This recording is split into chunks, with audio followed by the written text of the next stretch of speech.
नमस्कार, मैं आकांक्षा मिश्रा। आपका स्वागत है पीएनबी एकेडमी के एक बेहद जरूरी सेशन में। आज हम बात करेंगे आईएसओ 9000 के सबसे जरूरी हिस्से इंटरनल ऑडिट के बारे में। ये केवल एक फॉर्मेलिटी नहीं है, बल्कि एक ऐसा औजार है जिससे आप अपनी कंपनी की गुणवत्ता और प्रदर्शन को गहराई से समझ सकते हैं। अक्सर कंपनियां आईएसओ सर्टिफिकेट तो ले लेती हैं, लेकिन इंटरनल ऑडिट को सीरियसली नहीं लेती और यहीं से असली गिरावट शुरू होती है। इस वीडियो में हम इंटरनल ऑडिट को एकदम शुरुआत से समझेंगे, उसकी योजना, प्रक्रिया, रिपोर्टिंग और सबसे अहम उसकी सफलता के पीछे की रणनीति। तो चलिए शुरू करते हैं इंटरनल ऑडिट को स्टेप बाय स्टेप, आसान और व्यावहारिक अंदाज में। इंटरनल ऑडिट क्या होता है?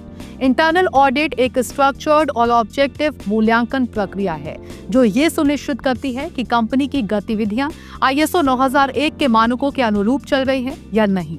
इसका उद्देश्य है गैप्स को पहचानना, सुधार के अवसर खोजना और एक ऐसा सिस्टम बनाना जो लगातार बेहतर होता रहे।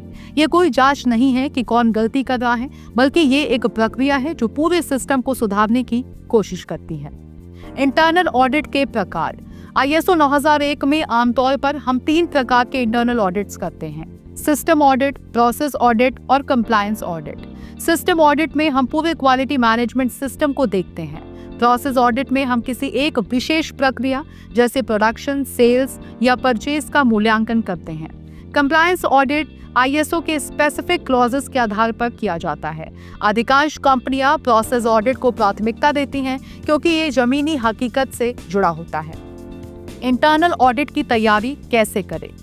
एक सफल इंटरनल ऑडिट की शुरुआत होती है सही तैयारी से। सबसे पहले आपको एक वार्षिक इंटरनल ऑडिट प्लान बनाना चाहिए जिसमें सभी डिपार्टमेंट और प्रक्रियाएं शामिल हों। ऑडिट फ्रीक्वेंसी जोखिम के अनुसार तय होनी चाहिए। हाई रिस्क प्रोसेस को साल में 2 बार भी देखा जा सकता है। ऑडिट क्राइटेरिया तय करना जरूरी है। क्या हम आईएसओ क्लॉजेस के अनुसार ऑडिट कर रहे हैं या अपनी कंपनी के एसओपीज के आधार पर? इसके बाद ऑडिट चेकलिस्ट तैयार की जाती है। चेकलिस्ट डायनेमिक होनी चाहिए, यानी हर ऑडिट के बाद अपडेट होती रहे। इंटरनल ऑडिटर्स का चुनाव करते समय ये ध्यान रखना जरूरी है कि ऑडिटर उस प्रक्रिया से संबंधित ना हो जिससे निष्पक्षता बनी रहे। साथ ही ऑडिटर को आईएसओ 9001 और ऑडिट टेक्निक्स की बेसिक ट्रेनिंग होना अनिवार्य है। इंटरनल ऑडिट की स्टेप बाय स्टेप प्रक्रिया। Opening meeting. इंटरनल ऑडिट की शुरुआत होती है एक शॉर्ट और क्रिस्प ओपनिंग मीटिंग से।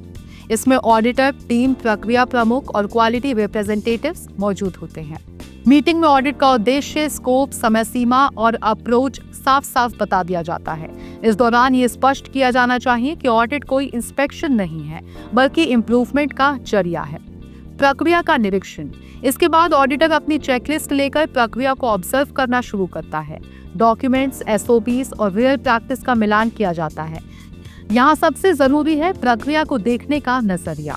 क्या लिखा है और क्या किया जा रहा है के बीच के फर्क को पहचानना ही असली ऑडिट है।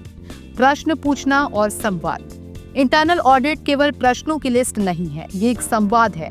इफेक्टिव ऑडिटर वही होता है जो 5 वाई टेक्निक से रूट कॉज तक पहुंच जाए। कर्मचारियों से प्रश्न इस तरह पूछे जाए कि वो खुलकर जवाब दे और डरे नहीं। प्रमाण एकत्र करना, यानी कि ऑब्जेक्टिव एविडेंस। ऑडिट की क्रेडिबिलिटी इस बात पर है कि आपने किस तरह का एविडेंस इकट्ठा किया है। केवल सुनाकर रिपोर्ट ना बनाएं।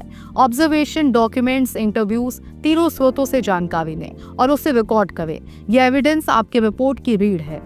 नॉन कन्फर्मिटीज की पहचान। अब आता है सबसे संवेदनशील भाग, नॉन कन्फर्मिटीज की पहचान। एनसीआरस को 2 भागों में बांटा जाता है, मेजर और माइनर। इसके अलावा ऑब्जर्वेशंस और इम्प्रूवमेंट सजेशंस को भी शामिल करना चाहिए। एक अच्छी रिपोर्ट वही होती है जो फाइंडिंग्स के साथ सजेशंस भी दे। ऑडिट रिपोर्ट कैसे बनाएं? इंटरनल ऑडिट के बाद सबसे जरूरी है ऑडिट रिपोर्ट तैयार करना। इसमें फाइंडिंग्स को न्यूट्रल भाषा में ऑब्जेक्टिव एविडेंस के साथ लिखा जाना चाहिए। हर एनसीआर का आईएसओ क्लॉज रेफरेंस जरूर दें ताकि एक्शन लेने में क्लैरिटी हो। क्लोजिंग मीटिंग और फॉलोअप। ऑडिट के अंत में क्लोजिंग मीटिंग में फाइंडिंग्स को साझा किया जाता है। पॉजिटिव फीडबैक को भी इंक्लूड करना जरूरी है ताकि टीम डीमोटिवेट ना हो। एनसीआर्स को ओपनली एक्सप्लेन किया जाए और सुधार को जिम्मेदारी तय की जाए। ऑडिट के बाद फॉलोअप एक अहम हिस्सा है। अगर आपने करेक्टिव एक्शन प्लान किया और फॉलोअप नहीं किया तो वो पूरा सिस्टम बेकार हो सकता है। इसलिए ड्यू डेट, रिस्पॉन्सिबल पर्सन और इफेक्टिवनेस रिव्यू को समय समय पर मॉनिटर करना जरूरी है। इंटरनल ऑडिट की आम गलतियां। इंटरनल ऑडिट को सफल बनाने के लिए कुछ आम गलतियों से बचना बेहद जरूरी है। केवल चेकलिस्ट पढ़कर सवाल करना, वास्तविक प्रक्रिया ना समझना, केवल डॉक्यूमेंट्स देखकर कंक्लूजन निकालना, एनसीआरस को इग्नोर करना या छिपाना, रूट कॉज तक ना जाना, फॉलो अप करना भूल जाना, ऑडिट को ब्लेम गेम बना देना। इंटरनल ऑडिट को प्रभावी और वायरल कैसे बनाएं? अगर आप चाहते हैं कि आपकी कंपनी में ऑडिट एक उत्सव बने, तो कुछ क्रिएटिव अप्रोच अपनाएं। हर महीने क्वालिटी अवेयरनेस हडल रखें, internal auditor of the month चुनें, ऑडिट क्विज कॉम्पिटिशन्स रखें, फाइंडिंग्स को विजुअल बोर्ड पर लगाएं, सेलिब्रेट 0 एनसीआर डिपार्टमेंट्स। इससे न केवल सिस्टम मजबूत होता है, बल्कि कर्मचारियों की आईएसओ में भागीदारी भी बढ़ती है।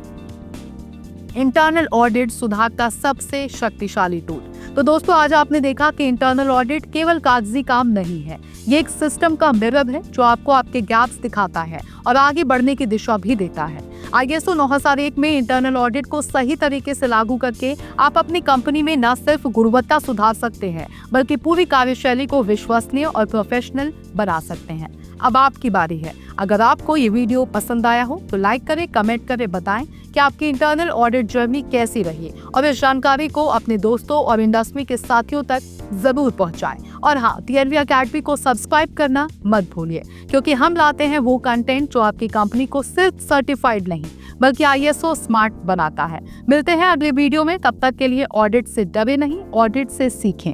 धन्यवाद।